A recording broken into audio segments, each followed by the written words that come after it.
ሰላም እንደምን አላችሁልን? ክብሯና የመድፈኞቹ ቤተሰቦች ስላገኘናችሁ ደስ ብሎናል። የምትገኙት አርሰናል ኢንፎ ላይ ነው። ጋናዊ ኢንተርናሽናል ቶማስ ፓርቲ ከአርሰናል ጋር በይፋ ተለያይቷል። የሱ ምትክ ደግሞ አርሰናል በ10 ሰዓት የዝውውር ድርድር ውስጥ ወይም ደግሞ 10 ሰዓት ብቻ በፈጀ የዝውውር ሁኔታ ውስጥ አንድ ተጫዋች ማስፈረም ችሏል። ክርስቲያን ኖርጋርድ። ለምን የተጫዋች በፍጥነት ዝውውሩ አለቀ? ቶማስ ፓርቲ እንዴት ለቀቀ? በመጨረሻ ከአርሰናል ጋር የነበሩት የድርድር ሁኔታዎች ምን አይነት ነበሩ? ክርስቲያን ኖርጋርድ ምን አይነት ባህሪ ያለው አማካኝ ስፍራ ተጫዋች ነው? በብሬንትፎርድ ያለፉትን 4 ዓመታት ምን አይነት አስተዋጽኦ ሰጠ? ለአርሰናል ምን ይሰጣል? ምን አይነት ባህሪ ያለው አማካኝ ነው? ከማርቲን ዙቢሜንዲና ከቶማስ ፓርቲና ጆርጂኖ ጋር ያነጻጸርና ስለ ባህሪውና ስለሚጫወቱበት መንገድ እንተነትናለን ማለት ነው። አብራችሁን ቆዩ። ደግሞም ሰብስክራይብ ማድረጋችሁ አይለይ። አብራችሁን ስትቆዩ ሁሌም እንደምለው ሰብስክራይብ አድርጉልን። አዳዲስ አድማጮቻችን ከኛ ጋር ይቆያችሁ፣ ከኛ ጋር ቤተሰብ ይሆናችሁ። ሁሌም ደግሞ የምታደምጡን አድማጮቻችን ደግሞ ቪዲዮዎቻችን ላይክ አድርጋችሁ ጀምሩ። እንዲሁም ደግሞ ሐሳብ አስተያየቶቻችሁን ስጡን። ክርስቲያን ኖርጋርድ አርሰናል ተጫዋች ሆኗል። ምን አይነት ባህሪ ይኖረዋል? ምን አይነት አስተዋጽኦ ይሰጣል ብላችሁ ታስባላችሁ? ደግሞስ ዝውውሩ እንዴት ተመለከታችሁት? የቶማስ ፓርቲ መልቀቅስ ቶማስ ፓርቲ ወይስ አርሰናል ተወቃሽ ታደርጋላችሁ? ጻፉልን እስኪ። ስለምጽፉልኝ አስተያየት ስለምትሰጡልኝ ላይክ ስለምታደርጉ ከልብ አመሰግናለሁ። ከመሸጋገሪያ ሙዚቃ በኋላ በድጋሚ መለሳለሁ። ክርስቲያን ኖርጋርድን እንመለከታለን።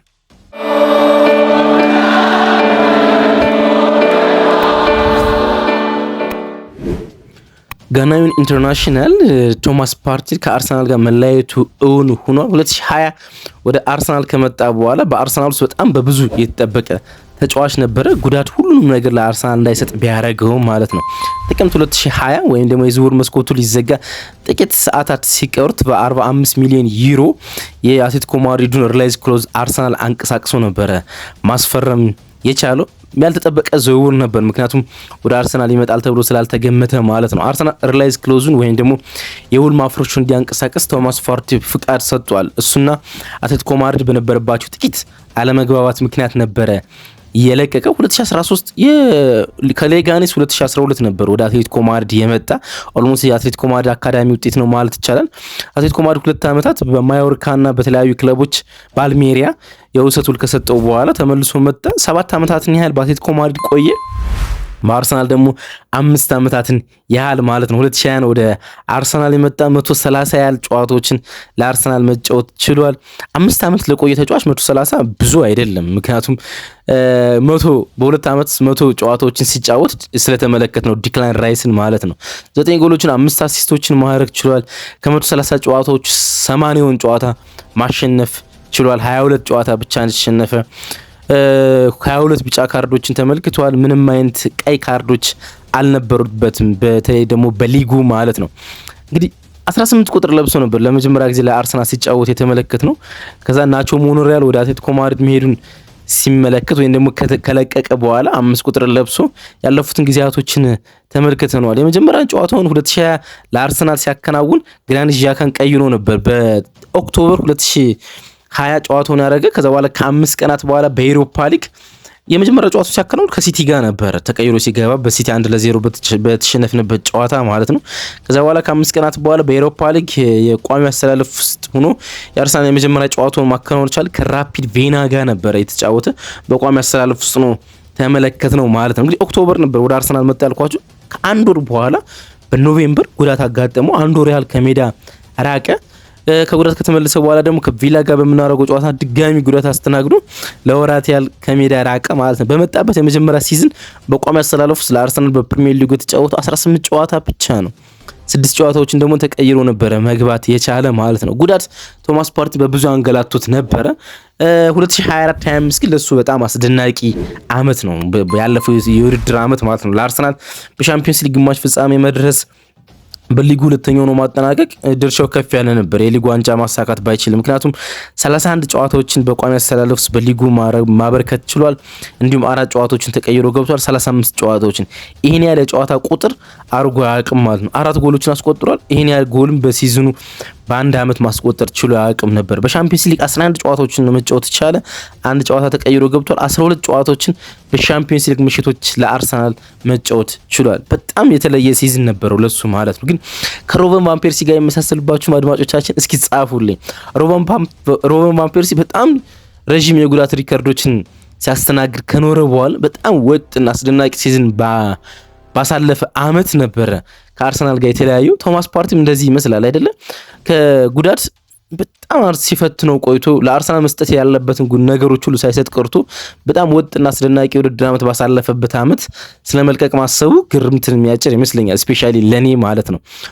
እንግዲህ ኮንትራቱን አርሰናል በ3 አመታትና በ200,000 ሳምንታዊ ደሞዝ ሊያድስለት ፈቃደኛ ነበር፣ ግን ተጨማሪ 50,000 ዩሮ ጠይቋል ቶማስ ፓርቲ ማለት ነው። አርሰናል ደግሞ ለዛ ፈቃደኛ አይደለም። 32ኛ አመቱ ላይ የሚገኝ እናም ደግሞ የበዛ የጉዳት ሪካርድ ላለው በሚቀጥሉት አመታት የጉዳት ሪካርዱ ምን ይሆናል ወይም የጉዳት ጉዳዩ ምን ይሆናል ተብሎ ፕሪዲክት ለማይደረግ ተጫዋች ኮንትራት ለመስጠት ተቸግሯል። ፊትነሱን እያጣ ስለነበረ ስፕሪንት የሚያደርግበትና ከበር የሚያደርገውን የሜዳ ሽፋን በእድሜ ምክንያት እየቀነሰ ስለመጣ ደሞዙ ሊጨምርለት ፈቃደኛ አልሆነም። ቶማስ ፓርቲም ደግሞ በዚህ እድሜው ደሞዝ ማይጨምርለት ከሆነ ከአርሰናል እንደሚለቅ አሳወቀ። እናም ከአርሰናል ጋር ተለያየ ማለት ነው። ስለ ጉዳት ሪካርዱ ስነግራችሁ ግን በጣም አስገራሚ። ለምሳሌ 2023-24 አርሰናል ሊጉን ለረጅም ጊዜ በመራበትና ሁለተኛው ነው ባጠናቀቀበት ሲዝን 9 ጨዋታዎችን ብቻ ነው ለአርሰናል በቋሚ አሰላለፍ የተጫወተ። ተቀይሮ የገባ 5 ነው። በአጠቃላይ 14 ጨዋታዎችን ብቻ ነበር ማበርከት የቻለ ማለት ነውና ምንም አይነት ጎል አላስቆጠርም። በኤሮፓ ሊግ በሻምፒዮንስ ሊግ ምንም ጨዋታ አልተጫወተም። ሁሉንም የሻምፒዮንስ ሊግ ጨዋታዎችን የጀመራቸው በሙኒክ እስክንወድቅ ድረስ ጆርጂኒዮ ነበረ ማለት ነው። ያን ያህል ለአርሰናል ብዙ ጥያቄ የምናነሳበት ተጫዋች ነበረ፣ ለንደኔ አይነት ማለት ነው። በተለይ ደግሞ ይህን የውድድር አመቱ በደንብ ሪስፔክት ያደርጋሉ። ከዛ ውጭ ያሉት የውድድር አመቱ ግን በጉዳት ብዙ ተቸግሯል ማለት ነው። በጣም ቦል ኬሪንግ የሆነ ፓሰር የሆነ አማካይ ነበረ። አሁን ከሱ በፍጹም የተለየ ትራዲሽናል ናምበር 6 አርሰናል ማስፈረም ይችላል። ክርስቲያን ኖርጋርድ የአርሰናል ይፋዊ ተጫዋች መሆኑ ታውቋል። ይሄ 31 አመቱ ዳንሻዊ አማካኝ ከብሬንትፎርድ ጋር ተለያይቷል ማለት እንችላለን። 11 ሚሊዮን ዩሮ አርሰናል ለዝውውሩ ይከፍላል። 9.5 ሚሊዮን ፓውንድ ደግሞ ልትሉት ትችላላችሁ ማለት ነው። ጆርጂኒዮንና ቶማስ ፓርቲን አርሰናል በአማካኝ ክፍሉ አጥቷል። ማርቲን ዙቢሜንዲንና ኖርጋርድን ደግሞ ማስፈረም ችሏል። አርሰናል ሁለቱን የለቀቃቸው አማካኞች ተመሳሳይ ባህሪ የነበራቸው ቦል ኬሪንግና ፓሲንግ ላይ በጣም አስደናቂ ችሎታ የነበራቸው ናቸው። አሁን ግን ያስፈረማቸው ሁለቱ አማካኞች የተለያየ ሚና ያላቸው ናቸው። ለምን እንደሆነ ነግራቸዋለሁ። እንግዲህ ሜዲካሉ ቡክ ተደርጓል፣ ወይም ደግሞ በሳምንት መጨረሻ ሜዲካል ያለ ጋር ኖርጋርድ 2 አመት ኮንትራት ብቻ በብሬንትፎርድ ቤት ከቶማስ ፍራንክ ጋር ይቀረው ነበር። ግን ቶማስ ፍራንክ ወደ ቶተንሃም መስፈር ማምራቱን ተከትሎ ብዙ ተጫዋቾች እየለቀቁ እንደሆነ ይታወቃል። 2019 ነበረ ከፊዮሬንቲና ወደ ምዕራብ ለንደኑ ክለብ ብሬንትፎርድ የመጣ። እርግጥ ከቶማስ ፍራንክ ጋር ቆየት ያለ የስራ ግንኙነት አላቸው። ምክንያቱም በወጣትነቱ ለተጫወተበት ብሮንዲ ለሚባለው የዴንማርክ ቡድን ሲጫወት አሰልጣኙ የነበሩት እኒህ ዳንሻዊ አሰልጣኝ ቶማስ ፍራንክ ነበሩና ያኔ ጀምሮ ነበር የሚተዋወቁ ማለት እንችላለን። 192 ጨዋታዎችን 13 ጎሎችን ማበርከት ችሏል ለብሬንትፎርድ ማለት ነው። እንግዲህ 2019 ወደ ሊጉ ሲመጣ ወደ ብሬንትፎርድ ሲመጣ በሻምፒዮንሺፕ ነበር የሚሳተፍ። 2 አመታትን በሻምፒዮንሺፕ ከቆየ በኋላ ብሬንትፎርድ ከቶማስ ፍራንክ ሲያድግ የቡድኑ አምበል ሆኖ ቡድኑን ያሳደገው ተጫዋች ይህ ዳንሻዊ ነው። ከዛ በኋላ በሊጉ ውስጥ 4 አመታትን ያህል ነው እንግዲህ መቆየት ቻለ። በሊጉ ውስጥ 4 አመታትን ያህል ሲቆይ 122 ጨዋታዎችን ለብሬንትፎርድ ማበርከት ችሏል ማለት ነው። በአንድ ወቅት ቶማስ ፍራንክ በዚህ አማካይ በጣም ተደንቀው one of the best defensive midfielder in the Premier League of the history ብለዋል።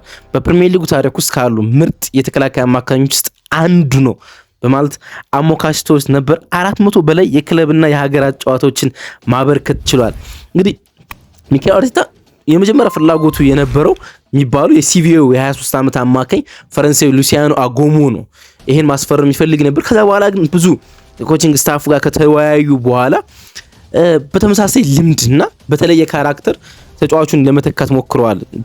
ጆርጂኒዮ እና ቶማስ ፓርቲን ማለት ነው። እንግዲህ ልንገራቸው 400 በላይ የክለብና የሀገራት ጨዋታዎችን በድምሩ ያደረገ ተጫዋች ነው። ስለዚህ ሲኒየር የሆነ ልምድ ነው። ላለፉት ዓመታት በሊጉ ውስጥ የብሬንትፎርድ አምበል ነበር። አማካይ ብቻ ሳይሆን አምበል ነበር። ስለዚህ ጆርጂኒዮ የነበረውን የመሪነት ሜዳ ውስጥ ያለና ከሜዳ ውጭ ያለውትን የቡድኑ እንደ አሰልጣኝ ሆኖ ቡድኑ የሚመራበትን አስተውላችሁ የምታውቁ ከሆነ ጆርጂኒዮ በሚያማሙቅባቸው ጊዜያቶች ሆን ብሎ ደግሞ እንዲያማሙቅ በማድረግ በሚኬል አርቴታ የቡድኑ ተች ላይን ላይ ቆሞ ቡድኑ እንዲመራ ይደረግ ነበር። የሻምፒዮንስ ሊግ ምሽት ከፔዤ ጋር ባደረግነው ጨዋታ 90 ደቂቃ ሙሉ 90 ደቂቃ እያማሟቀ ቡድኑ ሲመራ ነበረ። የማማሟቂያ ተች ላይን ላይ ቆሞ ቡድኑ ሲመራ ነበር። ያ ሆን ብሎ ነበር የተደረገ ማለት ነው። ምክንያቱም የአሰልጣኝነት ሜንታሊቲ ያለው ልምድ ያለው ተጫዋች ስለሆነ ማለት ነው። አርሰናል ወጣቱን አጎሞን የሚያስፈርም ከሆነ ሉሲያኖ ጎሞ የሚያስፈርም ከሆነ ይሄን የመምራት ልምድ ያገኘው። ምክንያቱም ማርቲን ዙቢሜንዲ 25 ዓመት ነው፣ ዲክላን ራይስ ገና ወጣት ነው። ይሄኛው አማካኝም እንግዲህ የሚመጣ ከሆነ ሉሲያኖ ጎሞ ወጣት ነውና በአማካኝ ስፍራ ውስጥ በቡድን ውስጥ ያለውን የእድሜ ጣራ በጣም ዝቅ ይላል ማለት ነው። ምክንያቱም ክርስቲያን ኖርጋርድ አሁን ለአርሰናል ሲፈርም 31 ዓመቱ ነው። የአርሰናል በእድሜ ትልቁ ተጫዋች ነው የሚሆነው፣ በእድሜ ትልቁ ማለትና የቡድኑን የአመራርና ልምድ ያለው ተጫዋች እጥረት እንዳያጋጥመው የተደረገ ፊርማ ነው ማለት እንችላለን፣ ሙሉ በሙሉ ማለት ነው። እንግዲህ ከጂቴክ ስቴዲየም ጋር ተለያይቷል። ጆርጂኖም ፓርቲም አለመኖራዎች ተከትሎ በእድሜ ትልቁ ተጫዋች እንደሚሆን ነግራችኋለሁ። እንግዲህ 5 ጎልና 4 አሲስት ባለፈው ዓመት ማበርከት ይችላል። ይሄ በሊጉ ውስጥ ያደረገው ትልቁ ቁጥር ነው በአንድ የውድድር ዓመት ማለት ነው። ይሄን ያህል አድርጎ አያውቅም። ፕሮግሬሲቭ ፓሶችን በዚህ ውድድር ዓመት በጣም ከፍ ብሏልና ሚኬል አርቴታ አንድ የተመለከተው ነገር ይሄኛው በጣም የላቀ የመከላከል ብቃት ያለው የተከላካይ አማካይ ቢሆንም ግን ደግሞ ከቦል ጋር ያለው አስተዋጽኦ ያን ያህል ለአርሰናል መጥፎ የሚባል አይደለም። ምክንያቱም ፕሮግሬሲቭ ፓሶቹ ጥሩ ናቸው፣ እንዲሁም ደግሞ ጎል ማስቆጠር የሚችል አማካይ ነው። ከአርሰናል ሁለቱ አማካዮች ከፍ ያለ ቁጥር ማበርከት ስለቻለ የተከላካይ አማካይ ጆርጂኖ እና ቶማስ ፓርቲን በላይ የሆኑ ጎሎችን ማስቆጠር ስለቻለ ማለት ነው። በመከላከሉ ግን ከፕሪሚየር ሊጉ በጣም አስደናቂ የተከላካይ አማካዮች አንዱ ነው። ከካይሴዶ ጋር ልታነጻጽሩ ትችላላችሁ። ከሱ ጋር የሚመሳሰል ቁጥሮች አሉት። በጣም አስደናቂ የመከላከል ችሎታ ነው። እንግዲህ ሌላ ከሜትር ከ80 በላይ የሆነ ተጫዋች ወደ አርሰናል መጥቷል፣ ረዥም። ስለዚህ ደዋል ብዙ የሚያሳስቡ አይደለም። ከ2021 በኋላ ወደ ሊጉ ብሬንፎርድ ካደገ በኋላ 201 ኢንተርሴፕሽኖችን ወይ ደግሞ ኳስ ማቋረጦችን አድርጓል። ይህ በሊጉ ቁጥር 1 ያደርገዋል። እሱ ወደ ሊጉ ከመጣ በኋላ በሱ ልክ ቦል ኢንተርሴፕት ያደረገ ወይም ደግሞ ኳስ ያቋረጠ አማካኝ የለም። አማካኝ ብቻ ሲሆን በሙሉ ተከላካይ ማለት ነው። ቦል ሪከቨሪንጎችን ደግሞ ብትመለከቱ 844 ቦል ሪከቨሪንጎች አሉት። በሊጉ ውስጥ ሁለተኛ ነው። ታክል ሆኖች ይሄ መነግራችሁ 2021 እሱ ወደ ሊጉ ከመጣ በኋላ ማለት ነው። ታክል ያሸነፋቸውን ታክሎች ደግሞ ብትመለከቱ 189 ናቸው። ይሄ ደግሞ በሊጉ 3ኛ ደረጃ ላይ ያስቀምጠዋል ማለት ነው። በጣም አስደናቂ የመከላከል ባህሪ ያለው አማካይ ነው። እንግዲህ ማርቲን ዙቢሜንዲ ሞር ፓሰር እና ክሬተር ነው። ይሄ ኳስ መሸከም፣ ጎልድሮችን መፍጠር፣ ፓስ ማድረግ፣ ጎልድሮችን ኳሶችን መቀበል፣ ይሄ ቦል ሪሲቪንግ የሚባል ቶሎ መቀበል፣ ቶሎ ኳስ መስጠት፣ እንደዚህ አይነት ነገሮች የሚሰራ የአማካኝ ስፍራ ተጫዋች ነው። ኖርጋርድ ደግሞ ብሬክ አፕ ፕሌይ ነው። ኳስ ማቋረጥ፣ ማጨናገፍ፣ የተቃራኒ ቡድኖች በትራንዚሽን በፋስት ብሬኪንግ በካውንተር አታክ ሲመጡ ኳሶችን ማጨናገፍ የሚችል ቦክስ ውስጥ መከላከል የሚችል አማካኝ ስፍራ ነው። ይኸውም አንዳንዶች ምን ይላሉ መሰላችሁ? አርሰናል ቶማስ ፓርቲን ቀይሮ ሲያስወጣ ጆርጂኖ ነው የሚያስገባውና ተመሳሳይ ባህሪ ነው ያላቸው ሁለቱም፣ ኳስ መሸከም፣ ቦል ኬሪ ማድረግ ምናምን። ይሄኛው ግን ትራዲሽናል ናምበር 6 ነውና አርሰናል በሚመራቸው ጨዋታዎች ውስጥ ማርቲን ዙቢሜንዲን ቀይረ ስታስወጣ ልታስገባው የምትችለው አይነት ተጫዋች ነው። መከላከሉ ላይ ብዙ ነገር ሊሰጥ የሚችል አይነት ተጫዋች ነው። አርሰናል በቅርብ ዓመታት ከነበሩት የአማካኝ ስፍራ ተጫዋቾች ሙሉ በሙሉ የተለዩ አይነት ተጫዋች ነው። እንግዲህ ማቴዎ ፍላሚኒ ይህን ስራ ለረዥም ዓመታት ለአርሰናል በላቀ ጥራት ሰርቷል። ከዛ በኋላ ኮክሊያኒ እንደዚህ አይነት ስራዎች የሚሰራ አማካኝ ሆኖ ነበረ። ኮክሊያኒ በአጣነበት ጊዜ ቶሬራ በኡናይ ኤምሬ ቡድን ውስጥ እንደዚህ አይነት ስራዎችን ሲያበረክት ነበር። አሁን ግን በሊጉ በጣም ረዥም ልምድ ያለው አስደናቂ ጨዋታዎችን ማጨናገፍ የሚችል አማካኝ አርሰናል ማግኘት ችሏል ማለት እንችላለን። እንግዲህ እድሜው ትልቅ ነው፣ ግን ደሞዙ በጣም ርካሽ ነው። 50,000 ሳምንት ዩሮ ነው በሳምንት የሚከፈለው ማለት ነው። 50,000 ዩሮ ማለት ነው። ቶማስ ፓርቲ 250,000 ዩሮ ነው። የቶማስ ፓርቲን ኮንትራቱን ብትወስዱት 11 ሚሊዮን ዩሮ አይደለም ብታካፍሉት በአመት ቶማስ ፓርቲ ኤክስትራ እንዲከፈለው የጠየቀው ደሞዝ ነው። ኤክስትራ እንዲከፈል የጠየቀው ደሞዝን በአመት ታገኙታላችሁ ማለት ነውና አርሰናል ጥሩ ቢዝነስ ይመስለኛል ለኔ ማለት ነው። ምክንያቱም ይሄ አቬሌቢሊቲ ያለው የጉዳት ሪከርዱ በጣም ደካማ ነው። ከዛ የተለየ ባህሪ ያለው አማካይ ነው። በጣም የተለየ ባህሪ ያለው አማካይ ነው። ስለዚህ አርሰናል በተቸገረባቸው ጨዋታዎች ውስጥ የተለየ ቫይቭ መፍጠር የሚችል አማካይ ነው። በመከላከል ውስጥ ማለት ደግሞ ረዥም ነው። ቦክስ ውስጥ ያሉትን መከላከሎች በዚህ ውድድር ዓመት የተቆጠሩብን የቆሙ ኳሶች በጣም አስደናቂ የሆነ ውድድር ዓመት አሳልፈናል። በቆሙ ኳሶች ማስቆጠር ነው። ግን በመቆጠር ግን በሊጉ ውስጥ አራተኛው ደካማ ቡድን እንደሆነ ይታወቃል አይደል? በጣም በቆሙ ኳስ መከላከል ውስጥ በጣም ደካማ ቡድን ነበር በዚህ ውድድር ዓመት ማለት ነው። በጣም በብዙ ጨዋታዎች የተቆሙ ኳሶችን ሪከርድ ብናሻሽል ዘንድሮ የሊጉ ዋንጫ ማሳካት እንችል ነበር ማለት። ለዛ መርዳት የሚችል ሌላ አይነት ቫይብ ያለው ተጫዋች ማግኘት ይችላል ማለት ነው። ዳኒሽ ክርስቲያን ኖርጋርድ የአርሰናል ተጫዋች መሆኑ በይፋ ተረጋግጧል። ሜዲካሉና እንዲሁም ደግሞ ማሊያ ይዞ ትውውቁ ደግሞ በዚህ ሳምንት መጨረሻ ይደረጋል ተብሎ ይታሰባል። ከሆሊዴይ ይመለሳል። ፈረንጆቹ የረፍት ጊዜያቸው ሆሊዴይ ይሉታል። ከሆሊዴይ ተመልሶ መጥቶ ይህን ኮንትራክት ፈርሞ ይመለሳል ተብሎ ይጠበቃል። ወደ አርሰናል ጥያቄውን ሲያቀርብለት ትናንትና ማለዳ ላይ በጣም ደስተኛ ነበረን ያሉት በጣም ደስተኛና ብሬንፎርዶች ይህን ተጫዋች ቶተንሃም ሆትስፐር በ20 ሚሊዮን ዩሮ የመሸጥ እቅድ ነበራቸው። 30 ሚሊዮን ዩሮ ደግሞ አዶንስ ጨምሮ በጠቅላላ ፓኬጅ ማለት ነው። ግን ተጫዋቹ የመድ ፍላጎቱን ሲመለከቱና ላለፉት ዓመታት ላበረከተላቸው መልካም አስተዋጽኦ ሲሉ የእሱን ፍላጎት ጠብቀውለት በ11 ሚሊዮን ዩሮ ወይም ደግሞ በ9.3 ሚሊዮን ፓውንድ ወደ አርሰናል ሸኝተውታል ማለት ነው። ስለ ዝውውሩ ምን አይነት ሀሳብ አላቸው? በቶማስ ፓርቲ መልቀቅና በተተካው ተጫዋች ባህሪ እና በፍጥነት አርሰናል ዝውውሩን በመጨረስ ውስጥ ምን አይነት አስተያየት አላችሁ? ጻፉልን እስኪ። አብራችሁን ስለነበራችሁ ከልብ አመሰግናለሁ። መልካም ቀን ይሁንላችሁ።